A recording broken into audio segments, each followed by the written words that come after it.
Nosotros compartimos esta mañana con la sociedad hondureña los resultados de un estudio que realizamos en los 5 centros de internamiento de menores, precisamente sobre aquellos factores que empujaron a los niños y niñas a cometer delitos, ¿verdad?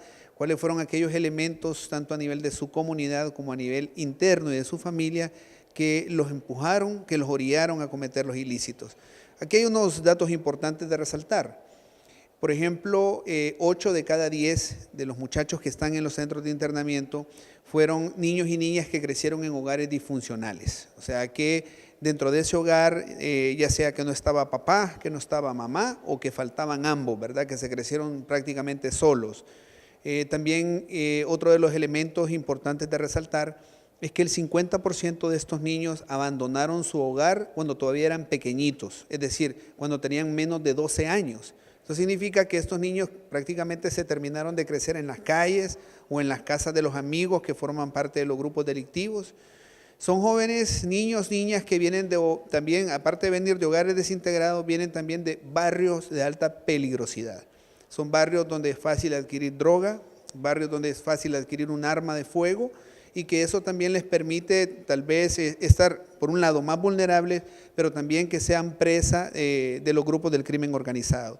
Entonces vemos también que este dato también contrasta con, o más bien afirma las cifras que el INE comparte en su estudio cuando habla que en este momento hay 800,000 adolescentes y jóvenes que no están trabajando ni estudiando, lo que conocemos como los ninis. Entonces hay una serie de condiciones de vulnerabilidad que hace que estos jóvenes sean más propensos a cometer ilícitos. Entonces, hogares desintegrados, barrios donde es fácil acceso a armas y drogas, barrios donde son controlados por el crimen organizado, niños que no continuaron estudiando ni están trabajando, y son precisamente esas condiciones las que los hacen más vulnerables a poderse vincular con el crimen organizado y a cometer ilícitos. En estos momentos ha aumentado la cifra de menores que están cumpliendo algún tipo de condena por algún delito en las cárceles. Sí, ha habido un aumento mínimo, ahorita hay 574 en centros de reclusión. Eso no significa que no haya más jóvenes que están cometiendo ilícitos, eso significa que ellos han pasado por un proceso judicial y que se dictaminaron este tipo de medidas.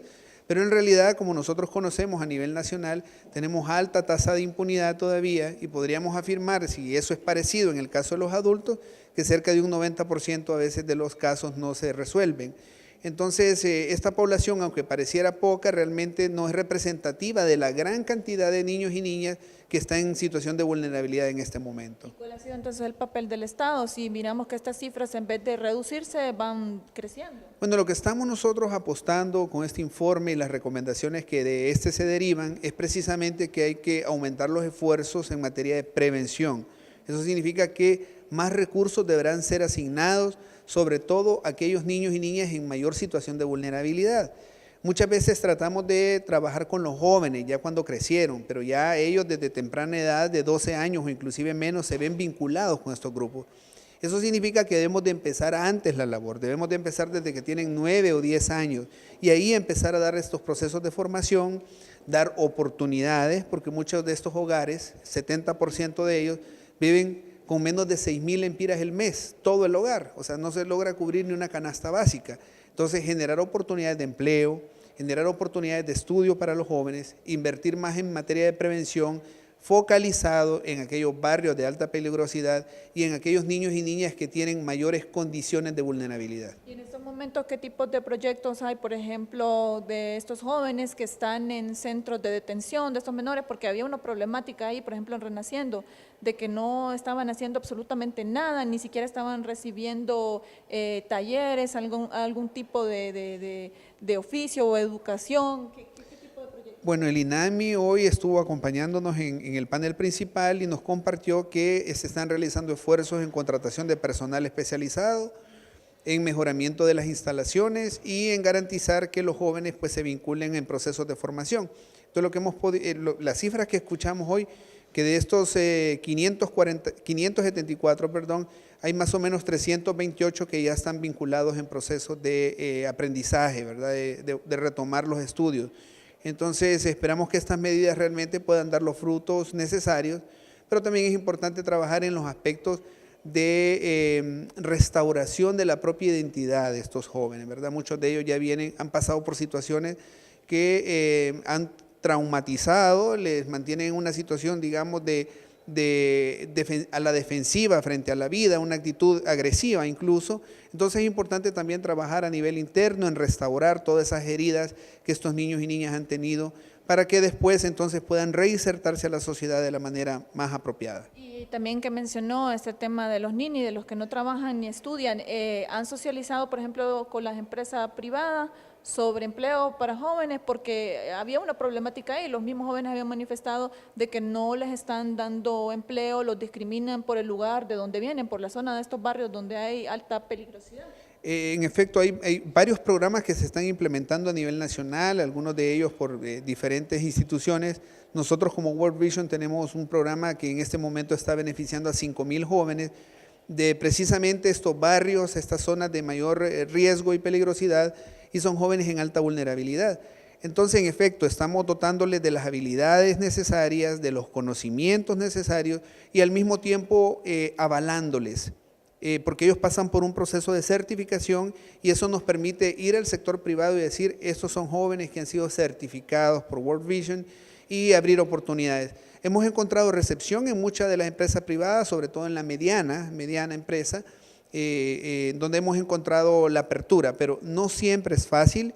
Creo que el estigma todavía está presente, digamos, no cualquiera quiere dar empleo a alguien, a un joven que viene ya sea de un barrio en alto riesgo o que también sus características le hacen parecer como alguien de riesgo.